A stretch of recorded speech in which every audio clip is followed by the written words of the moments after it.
Hello everyone, welcome to Internet Learning. Hope you all are doing well. So today we are going to discuss the topic the reading mania of class 10th history chapter number 5. So इस section में हम ये देखेंगे कि किस तरीके से अब यूरोप में पढ़ने की एक लहर सी दौड़ गई थी। मानिया का मतलब कि जब चारों तरफ आपको किसी चीज की लहर दौड़ती हुई दिखाई दे रही हो, जब चारों तरफ आपको ये दिख रहा हो कि सब वही काम कर रहे हैं, एक दूसरे को देख के सब सेम चीज करे जा रहे हैं, मतलब चारों तरफ आपको एक ही चीज देखने मिल रही है। जहां पे देखो वहां पे लोग पढ़ते हुए नजर आ रहे हैं, सबको बस रीडिंग करनी है। तो इस तरीके का माहौल अब यूरोप में डेवलप हो चुका था। So through the 17th and 18th centuries, literacy rates went up in most parts of Europe. तो 18th एंड 17th सेंचुरी वाले जो पूरा पीरियड है, इसके बीच में यूरोप में जो लिटरेसी रेट है वो काफ़ी ज़्यादा जगहों पे बढ़ गया था। क्यों बढ़ गया था? हुआ क्या था कि जो चर्चेज हैं, churches of different denominations set up schools in villages carrying literacy to peasants and artisans. Churches of different denominations, denomination का मतलब क्या होता है? रिलीजन के अंदर जो सब ग्रुप रहता है, जैसे क्रिश्चियनिटी जो है उसके अंदर भी अलग अलग ग्रुप्स हैं, जैसे ऑर्थोडॉक्स हो गए, कैथोलिक्स हो गए। तो एक धर्म के अंदर जो सब ग्रुप्स होते हैं उन्हें डिनोमिनेशंस कहते हैं। तो चर्चेज ऑफ डिफरेंट डिनोमिनेशंस मतलब क्रिश्चियनिटी के अंदर ही अलग अलग जो सब ग्रुप्स थे, उन सभी ने अपने अपने स्कूल्स जो हैं वो सेटअप करने शुरू किए गांव वाले इलाके में। जिससे कि क्या हुआ, जो पेजेंट है, जो गरीब किसान है, आर्टिशंस हैं, इन सबको मौका मिला अपने बच्चों को पढ़ाने में। इनको मौका मिला कि वो खुद लिटरेट हो पाए। तो जब अलग अलग चर्चेस ने स्कूल्स खोले विलेजेस में, तो उसकी वजह से ज़्यादा लोग जो है वो स्कूल जाने लग गए और पढ़ने लग गए। By the end of 18th century, in some parts of Europe, literacy rates were as high as 60 to 80%. और 18th century के एंड तक, मतलब 1780, 1790s वाला जो पीरियड है, इसमें यूरोप के कुछ पार्ट्स तो ऐसे थे जहाँ पे लिटरेसी रेट जो है वो 60 to 80% तक भी था, और ये काफ़ी अच्छा नंबर है।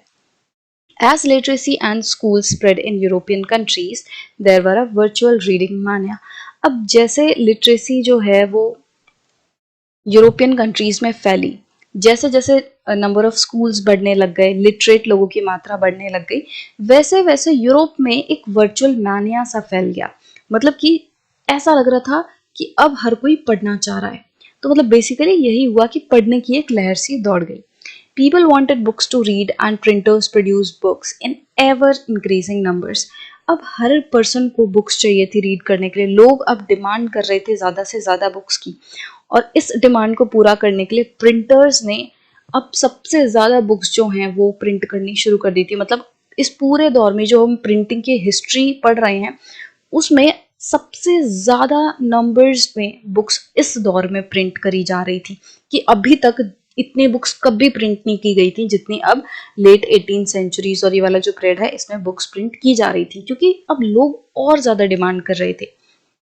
New forms of popular literature appeared in print.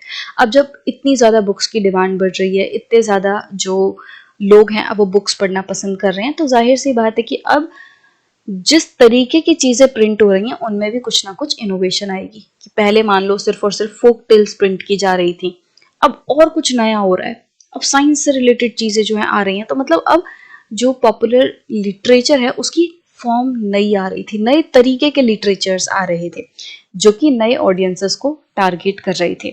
Book sellers ने पेडलर्स को एम्प्लॉय करना शुरू कर दिया था। पेडलर्स कौन होते हैं? पेडलर्स वो पर्सन होते हैं जो घर घर जाके, गली गली जाके चीज़ों को बेचते हैं। जैसे आपने देखा होगा ना, फेरी वाले होते हैं, वो गली गलियों में आवाज़ लगाते रहते हैं, ये ले लो वो ले लो। तो वो होते हैं पेडलर्स, जो पैर से घूम घूम के, पैदल चल चल के एक जगह से दूसरी जगह चीज़ों को बेचते हैं। हर गली में वो जाते हैं, आवाज़ लगाते हैं।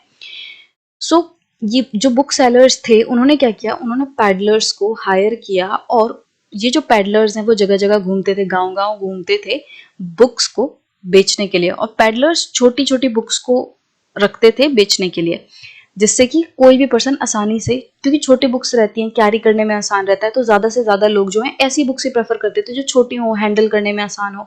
तो इस तरीके से इन बुक्स को फिर लोग खरीदते थे।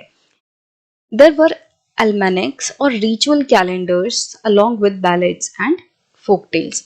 एल्मेनेक क्या होता है? एल्मेनेक एक तरीके से एनुअल पब्लिकेशन होती है जो कि आपको एस्ट्रोनॉमिकल डाटा देती है, जैसे कि सन एंड मून की मूवमेंट हो गई, फुल टाइड्स, इक्लिप्सेस, इनकी मूवमेंट हो गई। जैसे नॉर्मल भाषा में बोलूँ तो जो पंचांग होता है, जो कि एस्ट्रोनॉमिकल डेटा हमें बताता है कि कब पूर्णिमा होगी, कब अमावस होगी, है ना, ये सारी चीजें हमें पता चलती हैं। तो ये जो एल्मेनेक्स थे, इनमें ballads and folk tales print की जा रही थी। जैसे नॉर्मल आपने कैलेंडर भी देखे होंगे, ऊपर जनवरी, फरवरी ये सारा पूरा दिया होता है, और नीचे कुछ पिक्चर्स वगैरह दी होती हैं, जैसे भगवान की पिक्चर हो गई या कुछ भी, कोई मान लो कोई एडवर्टीजमेंट कर रहा है तो उसमें एडवर्टीजमेंट होती है। अब यहाँ पे क्या हो रहा था कि एल्मेनेक्स में ऊपर तो आपको पूरा पंचांग दिया हुआ है और नीचे folk tales and ballads print की जा रही थी। But other forms of reading matter largely for entertainment began to reach ordinary readers as well. और अब क्या हो रहा था? अब जो दूसरे तरीके के रीडिंग मैटर थे, मतलब फोक टेल्स एंड बैलेट्स के अलावा भी चीजें अब लोगों तक पहुंच रही थी, जैसे एंटरटेनमेंट वगैरह की चीजें जो है वो ऑर्डिनरी रीडर्स तक, आम जनता तक पहुंच रही थी। अब आम जनता भी सिर्फ और सिर्फ पुराने किस्से कहानियों को ही नहीं पढ़ रहा था, बल्कि अब वो भी नई चीजें पढ़ रहे थे। In England, penny chap books were carried by petty peddlers known as chapmen and sold for a penny so that even the poor could buy them. England में क्या था? पेनी चैप बुक्स जो हैं उनको पेटी पेडलर्स कैरी करते थे। Chap book क्या होती है? चैप बुक बहुत छोटी सी पॉकेट बुक्स होती हैं, मतलब ऐसी बुक्स होती हैं जो कि आपके पॉकेट में भी आ जाए। तो पॉकेट साइज बुक होती हैं जो कि ट्रैवलिंग पैडलर्स जो हैं इन्हें बेचते हैं। ट्रैवलिंग पैडलर्स अगेन वो पैडलर्स जो मतलब पैदल पैदल एक जगह से दूसरी जगह घूम के चीजों को बेचते हैं। तो ये जो पैटी पैडलर्स थे, पैटी पैडलर्स मतलब एक तरीके से जो थोड़े ऐसे नहीं रहते कि गरीब से लोग हैं या अपना पेट भरने के लिए जो इधर उधर, ये लोग ये सस्ती वाली बुक्स बेचते थे। तो क्योंकि चैप बुक्स को ये लोग बेचते थे, जो पैडलर्स चैप बुक्स बेचते थे उनको चैपमैन कहा जाता था, क्योंकि वो चैप बुक बेच रहे हैं। और चैप बुक क्या है? चैप बुक छोटी सी पॉकेट बुक है जो कि किसी के पॉकेट में भी आ जाएगी। ये जो चैप बुक है ये एक पेनी की होती थी, मतलब बहुत ही सस्ती होती थी। तो एक पेनी की ये होती थी और इसको गरीब से भी गरीब पर्सन खरीद सकता था। In France were the bibliothèque blues, which were low-priced small books printed on poor quality paper and bound in cheap blue covers. अब जैसे इंग्लैंड में चैप बुक्स बेची जा रही थी, ऐसे ही फ्रांस में बिलियोथिक ब्लूज थी। ये भी मतलब कैसी बुक्स थी? छोटी सी बुक थी, बड़ी सस्ती हुआ करती थी। बहुत ही बेकार क्वालिटी के पेपर्स पे इन बुक्स को प्रिंट किया जाता था और बेकार क्वालिटी के ब्लू कवर से इनको बाउंड किया जाता था। तो ये बहुत ही ज्यादा सस्ती बुक्स होती थी फ्रांस में जो कि बेची जाती थी, जिससे कि गरीब आदमी भी इनको खरीद के पढ़ पाता था। Then were the romances printed on 4 to 6 pages. उसके अलावा मतलब अब यहाँ पे एंटरटेनमेंट वाली चीजें बेची जा रही हैं, चैप बुक्स बेची जा रही हैं, बिलियोथिक ब्लूज जो हैं वो बेची जा रही हैं। अब इनके साथ साथ रोमांसेस बेचे जा रहे थे, जैसे जो रोमांस से रिलेटेड कहानियां होती हैं वो बेची जा रही थी, जो कि 6 और 4 पेजेस की हुआ करती थी। And the more substantial histories which were stories about the past. और इसके साथ साथ हिस्ट्रीज को भी प्रिंट किया जा रहा था। हिस्ट्रीज मतलब पास्ट से रिलेटेड जो स्टोरीज हैं उनको भी प्रिंट करके लोगों को बेचा जा रहा था। Books were of various sizes serving many different purposes and interest. तो जो बुक्स थी वो अलग अलग तरीके की थी, अलग अलग साइजेस की थी, जो कि अलग अलग लोगों के इंटरेस्ट को, पर्पसेस को फुलफिल कर रही थी, मतलब अलग डिमांड्स को पूरा करने के लिए अलग अलग बुक्स थी।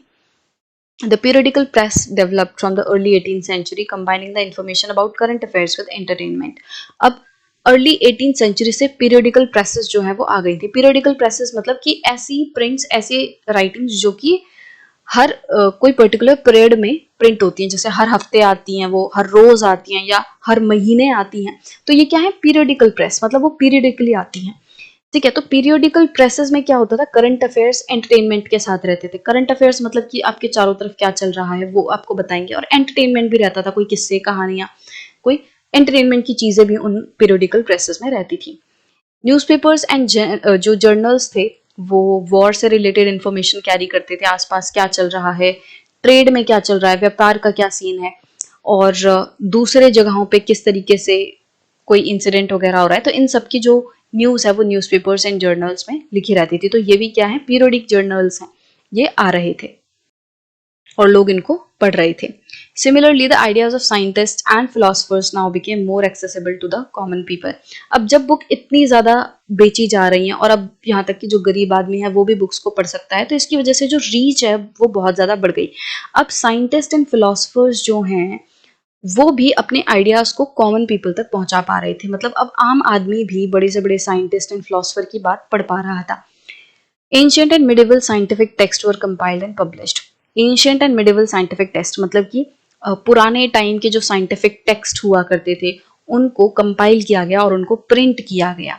साइंटिफिक डायग्राम्स को बनाया गया, मैप किया गया और उनको प्रिंट किया गया. इससे क्या हुआ, लोगों में साइंटिफिक चीजें पहुंची, लोगों का साइंटिफिक टेम्परामेंट बढ़ा, उनकी सोचने समझने की क्षमता जो है और ज्यादा बढ़ गई, क्योंकि अब वो साइंटिफिकली चीजों को देख रहे हैं, हर चीज को क्वेश्चन कर रहे हैं, समझ रहे हैं. अब वो हर चीज को यूं देख रहे हैं कि अच्छा ये चीज है तो क्यों है, इसका रीजन क्या है, right? When scientists like Isaac Newton began publish their discoveries, they could influence a much wider circle of scientifically minded readers. अब जब बड़े साइंटिस्ट जैसे कि आइजैक न्यूटन हो गए, वो भी अपनी डिस्कवरीज को पब्लिश करने लगे थे, तो अब बड़े बड़े साइंटिस्ट जो हैं वो और ज्यादा लोगों को इन्फ्लुएंस कर सकते थे. ज्यादा ऐसे लोग जो कि साइंटिफिकली माइंडेड रीडर्स हैं, ऐसे लोग जो कि साइंटिफिकली अलाइंड हैं चीजों से, ऐसे लोगों तक अब साइंटिस्ट अपनी बातों को पहुंचा पा रहे थे. तो मतलब कि अब प्रिंट की वजह से साइंटिस्ट, फिलोसोफर्स, कोई भी जो राइटर है, कोई भी ऐसा पर्सन है जो अपने आइडियाज को पहुंचाना चाहता है, अब वो इस दौर में ज्यादा जनता तक अपनी बातों को पहुंचा पा रहा था आसानी से. The writings of thinkers such as Thomas Paine, Voltaire and Jean Jacques Rousseau were also widely printed and read. जो राइटिंग्स थी बड़े बड़े थिंकर्स की, जैसे कि थॉमस पेन हो गए, वोल्टायर हो गए, जीन जेक्स रॉसी हो गए, अब इन लोगों की जो बातें हैं, जो इन लोगों के आइडियाज हैं, सोच है, ये किसी चीज के बारे में क्या सोचते हैं, अब ये ज्यादा से ज्यादा लोगों तक पहुंच रही थी, लोग पढ़ रहे थे. उनके आइडियाज जो हैं अबाउट साइंस, रीजंस, रैशनैलिटी, ये सारी जो चीजें हैं अब वो लोगों तक बहुत ही आसानी से पहुंच रही थी. तो मतलब कि अब ये ऐसा दौर आया था जब लोग थोड़े पढ़ने लिखने लग गए थे. अब ज्यादा से ज्यादा लोग जो हैं वो लिटरेट थे, जिससे कि बुक्स की डिमांड और ज्यादा बढ़ गई. हमने पहले देखा ही था कि किस तरीके से जो ओरल कल्चर है और जो प्रिंट कल्चर है वो कहीं ना कहीं मिक्स हो गया था.